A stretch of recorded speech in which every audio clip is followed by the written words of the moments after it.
Seluruh insan aparatur sipil negara atau ASN, TNI maupun Polri dan pensiunan mendapatkan kabar bahagia.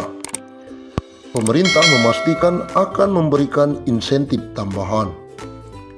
Insentif yang dimaksud adalah pencairan tunjangan hari raya atau THR yang akan disalurkan sejak H-10 sebelum perayaan Hari Raya Idul Fitri. Bukan hanya itu, mereka juga akan diberikan gaji ke-13 sebelum tahun ajaran baru. Menteri Keuangan Sri Mulyani Indrawati dalam konferensi pers secara virtual memastikan pemerintah telah menyiapkan alokasi anggaran. Besarannya bahkan mencapai 30,8 triliun. Untuk ASN, TNI, Polri, DIPA-nya 7 triliun.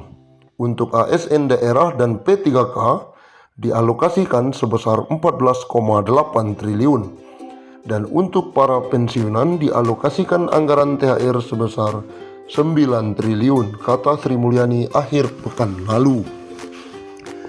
Adapun THR yang diberikan pada tahun ini mencakup komponen gaji pokok dan tunjangan melekat. Tunjangan yang dimaksud antara lain tunjangan keluarga, tunjangan pangan, dan tunjangan jabatan atau tunjangan umum. Sementara itu, Bendahara Negara juga memastikan pemerintah akan menyalurkan gaji ke-13 bagi para abdi negara. Insentif yang kerap diberikan setiap tahun ini akan dikucurkan pada Juni 2021 mendatang. Pemerintah akan memberikan gaji ke-13 yang pelaksanaannya akan dilaksanakan pada Juni 2021. Ex-Direktur Pelaksana Bank Dunia itu mengatakan, besaran gaji ke-13 yang diterima ASN, TNI maupun Polri serta pensiunan mencakup komponen gaji pokok dan tunjangan melekat, yakni tunjangan keluarga, tunjangan jabatan atau tunjangan umum, dan tunjangan kinerja. Dengan ini kita harapkan ASN, TNI, Polri, dan pensiunan tetap fokus menjalankan tugas secara penuh, dedikasi, dan tetap merawat dan menjaga Indonesia. Berikut besaran THR dan gaji 13 tahun 2021 kepada pimpinan, anggota, dan pegawai non-pegawai aparatur sipil negara berdasarkan Peraturan Menteri Keuangan Nomor 42/05/21. Pimpinan dan anggota lembaga non-struktural, ketua atau kepala atau dengan sebutan lain Rp9.592.000, wakil ketua atau wakil kepala atau dengan sebutan lain Rp8.793.000, sekretaris atau dengan sebutan lain Rp7.993.000, anggota Rp7.993.000, pejabat eselon 1 atau pejabat tinggi utama atau pejabat pimpinan tinggi madya Rp9.592.000, eselon 2 atau pejabat pimpinan tinggi pratama Rp7.342.000, eselon 3 atau pejabat administrator Rp5.352.000, eselon 4 atau pejabat pengawas Rp5.242.000. PNS atau ASN dengan jenjang pendidikan. Pertama, pendidikan SD SMP sederajat, masa kerja sampai dengan 10 tahun Rp2.235.000, masa kerja di atas 10 sampai 20 tahun Rp2.569.000, masa kerja di atas 20 tahun Rp2.971.000. Yang kedua, pendidikan SMA atau D1 sederajat, masa kerja sampai dengan 10 tahun Rp2.734.000, masa kerja di atas 10 sampai 20 tahun Rp3.154.000, masa kerja di atas 20 tahun Rp3.738.000. Pendidikan D3 sederajat, masa kerja 10 tahun Rp2.963.000.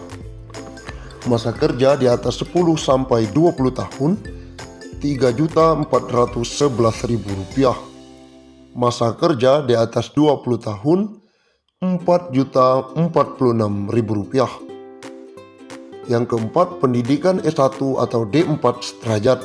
Masa kerja sampai dengan 10 tahun Rp3.489.000. Masa kerja di atas 10 sampai 20 tahun Rp4.043.000. Masa kerja di atas 20 tahun Rp4.765.000. Yang kelima, pendidikan S2 S3 sederajat.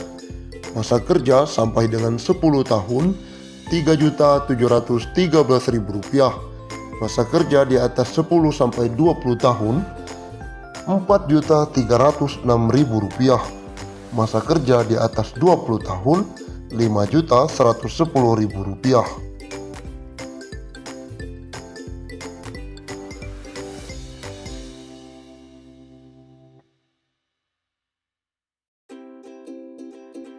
Gaji ke-13 pensiunan 2021 cair pada bulan Juni 2021 tanpa tunjangan kinerja atau TUKIN. Hal itu sebagaimana diungkapkan Menteri Keuangan atau Menq RI Sri Mulyani. Pemerintah akan memberikan gaji ke-13 yang pelaksanaannya akan dilaksanakan pada Juni 2021, ujar Sri Mulyani. Keputusan ini dalam PMK nomor 42/PMK.05/2021 tentang petunjuk teknis pelaksanaan THR dan gaji ke-13. Berdasarkan PMK itu, selain gaji ke-13, mereka juga akan mendapatkan THR. Namun untuk THR ini belum ada penjelasan lebih lanjut dan detail dari pihak pemerintah. Adapun ASN yang berhak mendapatkan THR dan gaji ke-13 antara lain PNS dan CPNS, P3K, prajurit TNI, anggota Polri, dan pejabat negara. Sri Mulyani menyampaikan, seperti halnya tahun lalu, gaji ke-13 tahun ini juga tidak akan disertai dengan tunjangan kinerja.